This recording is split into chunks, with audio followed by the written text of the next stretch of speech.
Harvard recently came out with a study, nonsense epidemiology, that red meat is contributing to diabetes, increase your risk for diabetes, right? Yeah.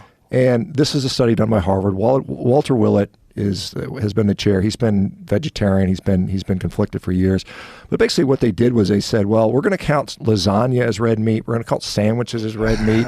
And the people that eat red meat they're overweight, they're smokers. We didn't really correct for that. But the headline is red meat causes diabetes. Meanwhile, you got a study that that Harvard did 3 years ago with David Ludwig, says, look, these people are eating nothing but red meat and their diabetes is going away. How can those two things coexist? Well, what I'm trying to do is get an interventional study done. So it's kind of interesting because this is how far what I think the problem is. So I went to something called the NCBA. This is the National Cattlemen's Beef Association. This is supposed to represent all the cattle producers in the United States, right?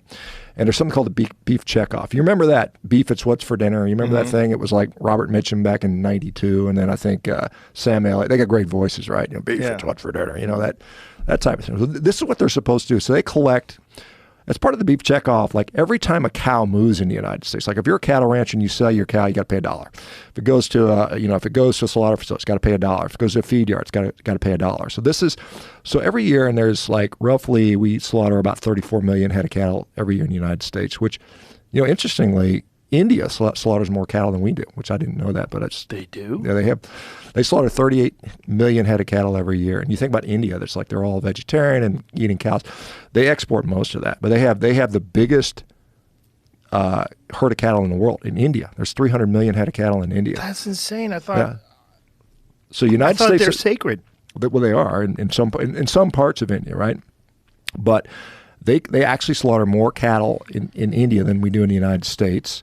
And they export a lot of it. There's something like southern India, they'll eat a little bit of beef. In fact, there's a lot of carnivores in India right now. It's kind of crazy. I did conferences in India, and it's just like, wow, it's kind of a growing movement down there. But back to the point. So we've got this beef checkoff system. So every cattle rancher, they pay $1, right? And then so at the end of the year, they collect $30, $40, $50 million a year. It's supposed to be to promote beef, like beef, it's what's for dinner, to do research and all that stuff. And so the U.S. Cattlemen's Association, which represents the cattle producers, but the NCBA represents Cargill and Tyson and the packing things, and so there's a little conflict between that.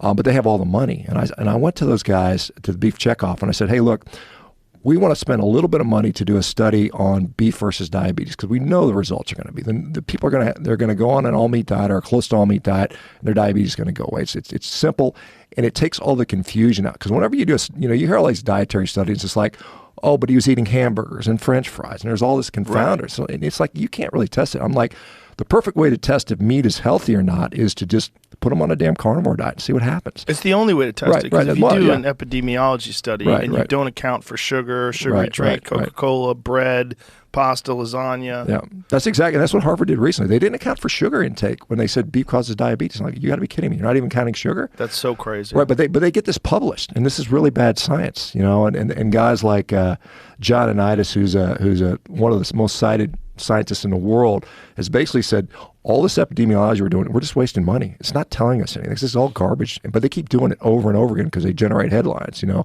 headlines they want. But anyway, back to this beef checkoff thing. So I said, hey, look, every year you award money, hundreds of thousands, tens of millions of dollars to promote beef. I said, let's get a little bit of money to do a research study on diabetes. And they literally said, no, we're not interested in doing that. And I'm like, you got to be kidding me. The beef industry is taking a beating right now. You listen to it, it's like, everybody wants to get rid of beef. The cow farts are boiling the oceans, and it's going to kill you. It's going to give you cancer, which all of it's just largely nonsense. And this is, in my view, this type of study would clearly demonstrate that not only does beef not cause diabetes. In fact, I talked to the CEO of the NCBA 2 years ago. I sat down, I presented in front of the California Cattlemen's Association, and literally the president of the association stood up and said, I went on a carnivore diet and cured my diabetes. It's like, yeah, it's clear. And the guy said, yeah, I get it. We're going to help you out. We're going to get this going. I heard nothing from these guys. So what I think is going on is the USDA kind of oversees all these checkoffs, and they just kind of say, look, you can't say that because we want to promote, because again, they have all these processed food lobbies, Nabisco and PepsiCo sitting on they're on the board, and they're like, if we promote this one food and people stop eating all this processed food, right? Then what are we going to do? We're going to lose a lot of money. You think about it, not that I'm advocating that everybody go on a carnivore diet, because I don't think it's necessary for one, but if you significantly cut back on all these people consuming all this garbage, what does that do economically to this country? I mean, you think about how much money is spent on garbage food, the drugs that are needed to treat that. You're talking, we spend $4.3 trillion a year on healthcare in this country, and what do we get for it? We got one of the sickest populations in the world. Our life expectancy is going down. Everybody's fat. Everybody's depressed. Everybody's on drugs. It's crazy.